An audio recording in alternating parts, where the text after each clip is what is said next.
When it comes to sad moments, Dragon Ball Z knows how to hit you in the feels, and there are plenty sad moments, so today I'm going to go over my top 5 saddest moments in Dragon Ball Z.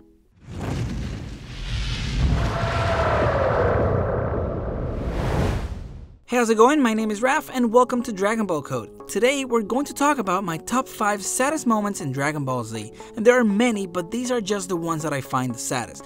And if this is your first time here and you like Dragon Ball content, consider subscribing because this channel is all about Dragon Ball. So, here you go. Number 5. Vegeta's sacrifice. Some people may debate that this moment was not as sad, but I personally find it super sad and epic because you see that Vegeta finally realizes what is really important in his life, his family, and he sacrifices himself for them so that he can protect them from the evil creature that just appeared.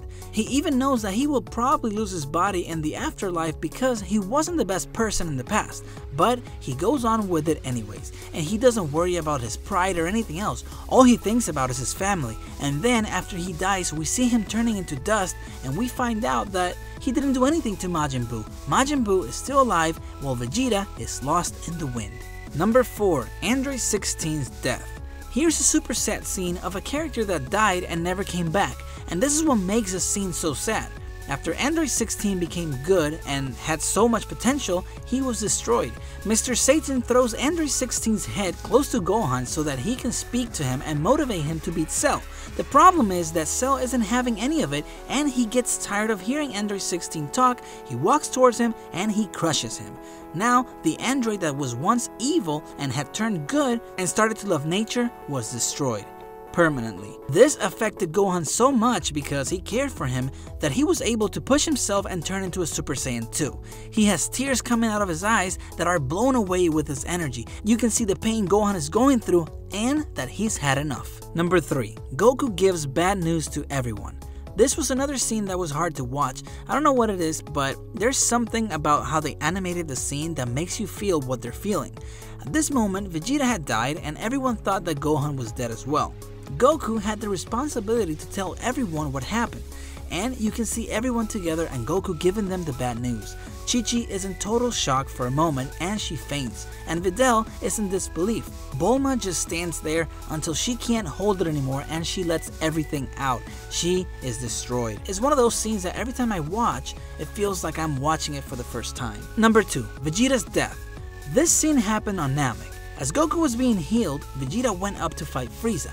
He was no match for Frieza, so he was beaten. Then Goku arrived. Here Vegeta starts talking to Goku as he is dying. He tells him what Frieza did to their people and how he treated them, and this brings him to tears. Vegeta, one of the toughest characters, and the one character that up to this point we didn't think had any feelings, was crying. You can see all the pain and suffering that Vegeta had to live through, and you start feeling sorry for the guy. All he wants now is for Goku to finish off Frieza and end his rule. He is my favorite character from Dragon Ball Z because he has the best character arc. He started as a horrible person, but he became the opposite. But putting that aside, the first time I saw this for me is one of the hardest scenes to watch in the whole series because we're seeing a character that it's over. But then what makes it even worse is that we see Trunks walking towards Gohan and finding him on the ground without life. And he goes into tears because he just lost his master and his best friend and he couldn't do anything about it. And at this moment, he uses all that anger and rage and becomes a Super Saiyan for the first time. I think, without a doubt, that this is the saddest moment in Dragon Ball history. And those are my top 5